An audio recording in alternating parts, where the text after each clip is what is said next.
SSC GD भरती 2025 महाराष्ट्र। नमस्कार विद्यार्थी मित्रांनो, तर पहा एसएससी जीडीच्या अगोदर या ठिकाणी 39,000 जागांसाठी ही भरती आली होती आणि यामध्ये जवळपास 14,000 जागा या ठिकाणी वाढल्या, तर टोटल 53,690 जागांसाठी ही वॅकन्सी झालेली आहे। तर एसएससी जीडी भरती तर या ठिकाणी ग्राउंड केव्हापासून चालू होणार आहे असे बरेच विद्यार्थ्यांचे कमेंट होते आणि त्याचबरोबर एसएससी जीडी भरतीचा रिझल्ट कधीपर्यंत लागणार आहे, त्याचबरोबर एसएससी जीडी भरतीचे ग्राउंड कधीपर्यंत या ठिकाणी होऊ शकते आणि यावर्षी एसएससी जीडी भरतीचा कटअप या ठिकाणी किती जाणार आहे, फायनल कटअप या ठिकाणी कॅटेगरीनुसार किती जाणार आहे, SC ST OBC EWS open या कॅटेगरीचा आणि माजी सैनिकांचा कटअप यावर्षी कटअप किती जाणार आहे, तर याबद्दल आपण बोलणार आहे। त्याचबरोबर कटअप कमी जाण्याचे कारण सुद्धा मी तुम्हाला याच व्हिडिओच्या माध्यमातून सांगणार आहे। नॉर्मलायझेशन मध्ये कोणकोणत्या शिफ्टचे किती मार्क या ठिकाणी वाढणार आहे याबद्दल सुद्धा आपण आजच्या व्हिडिओच्या माध्यमातून बोलणार आहे। तर आजचा व्हिडिओ खूप महत्त्वाचा होणार आहे, व्हिडिओ शेवटपर्यंत बघा आणि व्हिडिओला आताच लाईक करा। नमस्कार विद्यार्थी मित्रांनो, माझी नोकरी कॉर्नर यूट्यूब चॅनलवर मी गोपाल खळे तुमचं सर्वांचं सहर्ष स्वागत करतो। तर मित्रांनो, व्हिडिओचा थंबनेल बघून तुमच्या लक्षात आलं असेल की आपला व्हिडिओ कोणत्या टॉपिकवर होणार आहे। व्हिडिओ सुरू करण्याच्या आधी आपल्या यूट्यूब चॅनलला सबस्क्राइब करा, जेणेकरून प्रत्येक भरतीचे अपडेट तुमच्यापर्यंत सर्वात आधी पोहोचेल। जास्त करून एसएससी जीडी भरतीच्या रिलेटेड जास्त व्हिडिओ आपल्या चॅनलवर अपलोड करत असतो आणि 10वी 12वी पास भरतीच्या रिलेटेड जास्त व्हिडिओ आपल्या चॅनलवर अपलोड करत असतो। तर पहा, मी तुम्हाला याच्या अगोदरपासून या ठिकाणी सांगत आलो होतो की एसएससी जीडीच्या ज्या ह्या जवळपास 10,000 तरी जागा या ठिकाणी वाढणार आहे। ह्या जागा इन्क्रीज व्हायच्या अगोदरच मी तुम्हाला सांगितलं होतं, पण त्या आपला जो अंदाज आहे हा या ठिकाणी खरा लागलाय। तर जवळपास 14,000 प्लस जागा या ठिकाणी वाढलेल्या आहेत। तर टोटल 53,690 जागांसाठी ही एसएससी जीडीची वॅकन्सी झालेली आहे आणि आता जो सरळ असर या ठिकाणी पडणार आहे तर तो कटापवर या ठिकाणी सरळ असर या ठिकाणी पडणार आहे।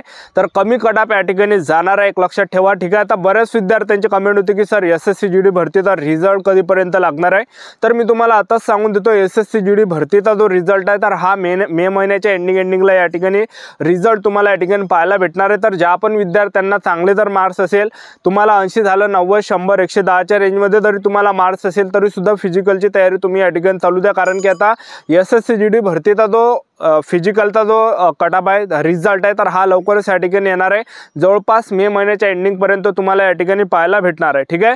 आणि त्याचबरोबर जे एसएससी जीडी भरतीमध्ये रनिंग केव्हापासून चालू होणार आहे, तर ज्यावेळेस रिझल्ट लागणार आहे तर तिथून 1 ते 2 महिन्यामध्ये या ठिकाणी रनिंग या ठिकाणी असणार आहे एसएससी जीडी भरतीची। एसएससी जीडी भरतीमध्ये नॉर्मलायझेशन मध्ये किती मार्क आता या ठिकाणी वाढणार आहे, तर पहा मी तुम्हाला आता सांगून देतो, तुम्ही जे पण असे जे स्कोर कार्ड तुम्ही कोणाच्याही वेबसाईटवर या ठिकाणी चेक करून राहिले, असे बऱ्याच विद्यार्थ्यांचे मला स्कोर कार्ड डेली या ठिकाणी मुलं पाठवते की सर मला एवढा स्कोर कार्ड मधून माझा एवढा म्हणजे टोटल मार्क्स या ठिकाणी बनत आहे।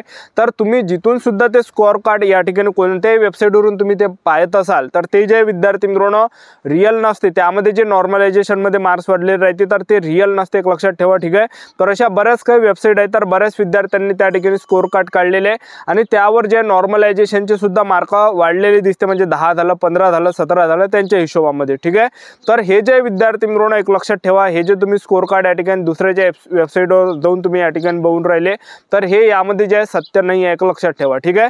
तर ओरिजिनल आपले नॉर्मलायझेशनचे मार्क केव्हा वाढणार आहे, ज्यावेळेस रिझल्ट लागणार आहे, आता जवळपास मेच्या एंडिंग पर्यंत रिझल्ट लागणार आहे। ज्या दिवशी रिझल्ट लागला, आता समजून आज रिझल्ट लागला तर आजच आपल्याला या ठिकाणी समजणार आहे की आपल्याला आपला टोटल या ठिकाणी किती मार्क्स म्हणजे किती मार्क आपल्याला भेटले, म्हणजे निगेटिव्ह मार्किंग मध्ये कटकूट करून त्याचबरोबर नॉर्मलायझेशन मध्ये आपले किती मार्क्स पडले तर हे आपल्याला कळणार आहे। तर आता कोणकोणत्या शिफ्टच्या एसएससी जीडी भरतीमध्ये नॉर्मलायझेशनचे मार्क वाढणार आहे, तर पहा जे सर्वात जास्त जे मार्क वाढत असते तर ज्या शिफ्ट हार्ड असेल, ज्या खऱ्या अर्थाने शिफ्ट हार्ड असेल, तुम्ही जो पेपर दिला असेल ज्या शिफ्टमध्ये तुमचा पेपर जर हार्ड असेल तर नक्की तुमचे जे 15 पर्यंत मार्क या ठिकाणी वाढणार आहे, एकदम जर हार्ड असेल तर, ठीक आहे। आणि इझी जर असेल तर 10 पर्यंत मार्क्स वाढणार आहे, 5 झालं, इझी जर पेपर असला एकदम 5 पर्यंत मार्क त्या ठिकाणी वाढते, 5 ते 7 पर्यंत, ठीक आहे।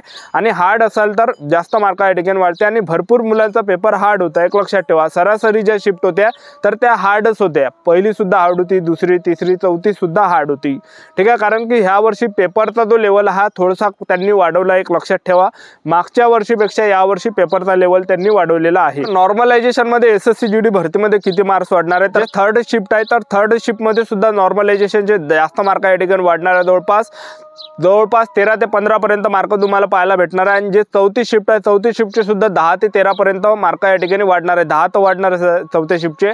आणि दुसरी जी शिफ्ट आहे, दुसऱ्या शिफ्टमध्ये सुद्धा 12 ते 15च्या आसपास या ठिकाणी वाढू शकते नॉर्मलायझेशनमध्ये, असं आपला या ठिकाणी वैयक्तिक अंदाज या ठिकाणी आहे। ठीक आहे, तर आता SSC GD भरतीचा ह्या वर्षी फायनल कट ऑफ किती लागणार आहे ते मी तुम्हाला सांगून देतो कॅटेगरीनुसार। आणि त्याचबरोबर हा जो मी तुम्हाला कट ऑफ सांगत आहे, तर हा नॉर्मलायझेशनचे मार्क पकडून मी तुम्हाला या ठिकाणी कट ऑफ सांगत आहे, एक लक्षात ठेवा। तर आताच तुम्ही या ठिकाणी डिसाईड करून घ्या, हे जे मी तुम्हाला कट ऑफ सांगत आहे तर ते नॉर्मलायझेशनचे मार्क पकडून मी तुम्हाला या ठिकाणी कट ऑफ सांगत आहे प्रत्येक कॅटेगरीच्या। ठीक आहे, तर पहा आता हे संपूर्ण नॉर्मलायझेशनचे कट ऑफ धरूनच मी तुम्हाला हा कट ऑफ सांगत आहे फायनल। तर पहा पहिले महिला उमेदवारांचा कट ऑफ मी तुम्हाला सांगून देतो। तर पहा महिला उमेदवार जर असाल तर EWS कॅटेगरीच्या महिला उमेदवार असाल तर 160 पैकी तुम्हाला 100 मार्क्स असेल तर एवढाच कट ऑफ या ठिकाणी जाणार आहे।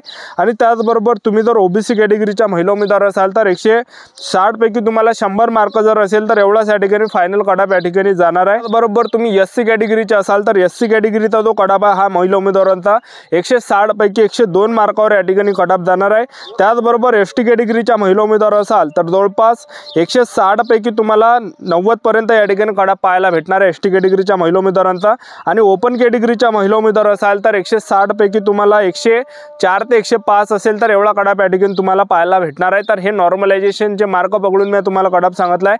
तर हा जनरल एरियातला कट ऑफ आहे, एक लक्षात ठेवा। ठीक आहे, नक्सल एरियातला जो कट ऑफ आहे, हा जो कट ऑफ मी तुम्हाला सांगितला कॅटेगरीनुसार महिला उमेदवारांचा, तर नक्सल एरियातला यापेक्षा जवळपास 4 ते 5 मार्क कमी एवढा कट ऑफ या ठिकाणी धरून तुम्ही या ठिकाणी चला। ठीक आहे, तर एवढाच कट ऑफ या ठिकाणी जाणार आहे। आणि हा जो मी तुम्हाला कट ऑफ सांगितला तर तुम्हाला यापैकी जे 10-15 जरी कमी मार्क्स असेल तरी सुद्धा तुम्ही तयारी चालू ठेवा, कारण की नॉर्मलायझेशनमध्ये 10-15 जरी मार्क्स नॉर्मलायझेशनमध्ये वाढले तर आपलं फायनल सिलेक्शन पर्यंत आपण या ठिकाणी पोहोचणार आहात। आता पुरुष उमेदवारांचा कट ऑफ किती जाणार आहे ते तुम्हाला सांगून देतो। तर पहा SC कॅटेगरीचे पुरुष उमेदवार जर तुम्ही असाल तर 160 पैकी जवळपास 112 ते 110च्या आसपास या ठिकाणी कट ऑफ तुम्हाला पाहायला भेटणार आहे। 112 पर्यंत तर पाहायलाच भेटणार आहे 160 पैकी पुरुष उमेदवारांचा, हा जनरल एरियातला आहे। ST कॅटेगरीचे पुरुष उमेदवार असाल तर 160 पैकी 102 पर्यंत कट ऑफ या ठिकाणी जाणार आहे।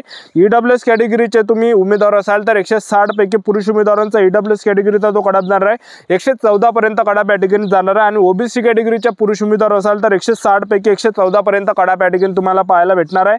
आणि त्याचबरोबर ओपन कॅटेगरीचे जर तुम्ही पुरुष उमेदवार असाल तर 160 पैकी 116 मार्कावर या ठिकाणी फायनल कट ऑफ या ठिकाणी, ओपन कॅटेगरीचे जर तुम्ही असाल तर 160 पैकी पुरुष उमेदवारांचा जो कट ऑफ आहे 116 पर्यंत या ठिकाणी फायनल कट ऑफ या ठिकाणी जाणार आहे ओपन कॅटेगरीच्या पुरुष उमेदवारांचा।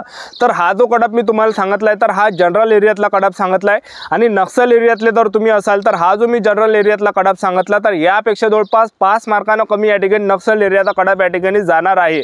तर एवढाच या ठिकाणी कट ऑफ जाणार आहे। आणि तुम्ही जर माजी सैनिक असाल, माजी सैनिक जर तुम्ही असाल 70 जरी मार्क्स पडले, 80 जरी मार्क्स पडले तरी सुद्धा तुमचं फायनल सिलेक्शन या ठिकाणी होणार आहे, लक्षात ठेवा। ठीक आहे, कारण की माजी सैनिकांचा जो कट ऑफ हा खूप कमी या ठिकाणी जातो। तर एवढा कट ऑफ पुरुष उमेदवारांचा SSC GD भरतीमध्ये ह्या वर्षी जाणार आहे। आणि हा जो कट ऑफ मी तुम्हाला सांगितलाय नॉर्मलायझेशनचे मार्क पकडून मी तुम्हाला हा एवढा कट ऑफ या ठिकाणी सांगितलाय। तर एवढा सेफ झोन असणार आहे। एवढे जर तुम्हाला मी जे तुम्हाला कट ऑफ सांगितलाय यापेक्षा तुम्हाला पुरुष उमेदवारांना 10-15 जरी कमी मार्क्स असेल तरी सुद्धा तयारी चालू ठेवा, कारण की नॉर्मलायझेशनमध्ये 10-15 जरी मार्क्स पडले तर फायनल सिलेक्शन पर्यंत पोहोचणार आहे। आजच्या इथंच थांबतो, भेटूया नेक्स्ट व्हिडिओमध्ये। जय हिंद, जय भारत।